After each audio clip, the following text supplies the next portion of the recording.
Chers amis, bonjour. Comme vous le savez, mes vidéos traitent la vie, les questions de la vie d'une façon globale, holistique. Et les titres de mes vidéos ne reflètent pas à 100% le contenu. Pourquoi? Parce que tout est lié. Je vous rappelle un des discours de Steve Jobs. Il a dit « Le génie consiste à créer des liens entre des choses apparemment pas logiques, mais en fait, ils sont logiques. » Enfin, il a dit quelque chose comme ça. Je pourrais vous mettre des liens vers ses discours.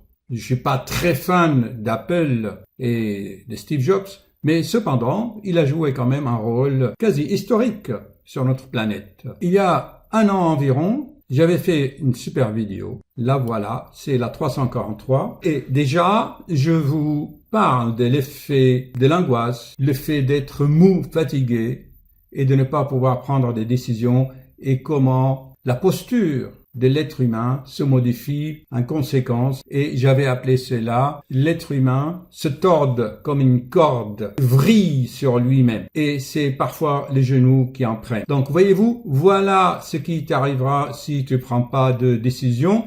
Eh bien, dans cette vidéo, je vous parle des genoux. Eh oui. Donc, je reviens toujours à dire que toutes ces vidéos que je travaille jour et nuit sont des perles et c'est à vous d'en faire un collier. Et vous trouverez toujours des réponses à vos questions si vous les regardez d'une façon initiatique, à savoir une vidéo chaque soir et vous faites les liens entre les concepts. Ok?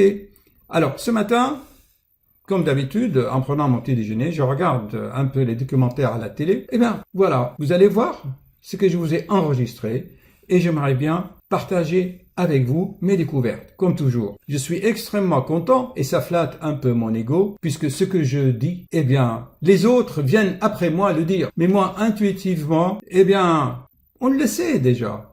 Puisque, vous savez, nous les êtres humains, je vous l'avais dit souvent, on est profilisés. On sait comment on fonctionne, on connaît les programmes informatiques dans notre cerveau, on connaît nos péchés, pas mignons mais majeurs. Il y en a 9.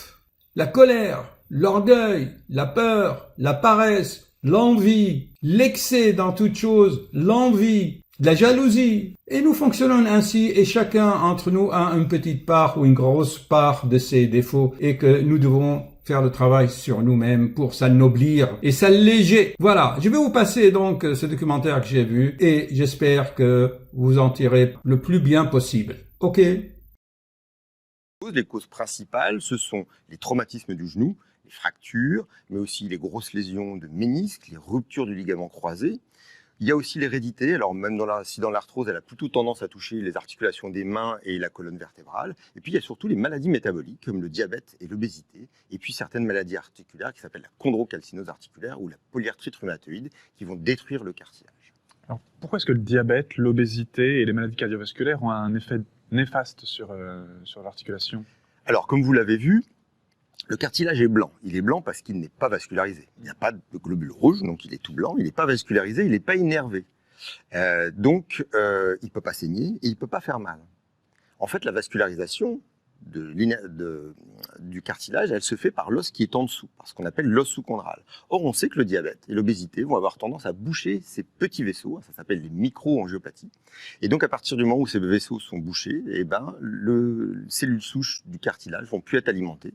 Le cartilage va s'abîmer, s'effriter et se détruire au fur et à mesure.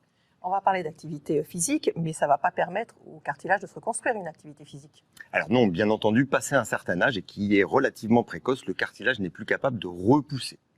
Par contre, il n'est pas vascularisé, mais il a un mécanisme d'alimentation qui est très particulier. Il se comporte comme une véritable éponge, c'est-à-dire que les pressions répétées lors de la marche vont permettre au liquide synovial de rentrer à l'intérieur de l'architecture du cartilage et apporter l'alimentation. Donc, en cas d'inflammation ou au cas d'immobilisation prolongée, eh ben, cette alimentation du cartilage va plus se faire de manière correcte et donc le cartilage va s'abîmer et s'effriter.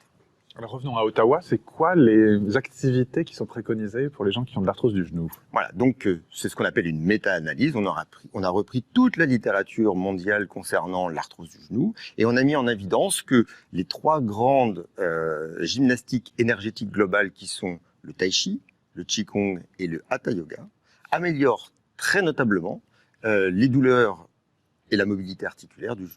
Vive l'Asie quand même. Voilà, oui, oui. Non, mais c'est intéressant parce que du coup, ce sont des choses qui sont basées sur la fluidité du mouvement, sur des gestes doux, et on comprend, compte tenu du mécanisme d'éponge qui permet d'alimenter le cartilage, que ce cartilage est bien nourri grâce à ces activités physiques, sans traumatiser le cartilage. Et les séances de musculation chez le kiné, c'est utile ou pas alors? Oui, bien sûr. Donc ça, c'est le deuxième volet des recommandations d'Ottawa. On a bien montré que le renforcement des cuisses et des mollets permet de diminuer très notablement les douleurs articulaires et la mobilité des patients. Donc c'est d'autant plus efficace que c'est fait sous la supervision d'un professionnel de santé pour pas faire n'importe quoi, en particulier quand on a de l'arthrose de la rotule et certains exercices de musculation qui sont déconseillés. Et d'autant plus efficace que c'est associé à des mécanismes de travail d'équilibre, comme on vient de le voir. Et on dit souvent que la marche à pied, la course, tout ça c'est néfaste pour l'articulation du genou. Alors donc c'est faux. Ça, c'est le troisième volet des recommandations d'Ottawa, qui a bien montré que les 3 activités d'endurance recommandées, qui sont la course à pied, la marche et tous les sports en décharge, qui sont la natation, le vélo.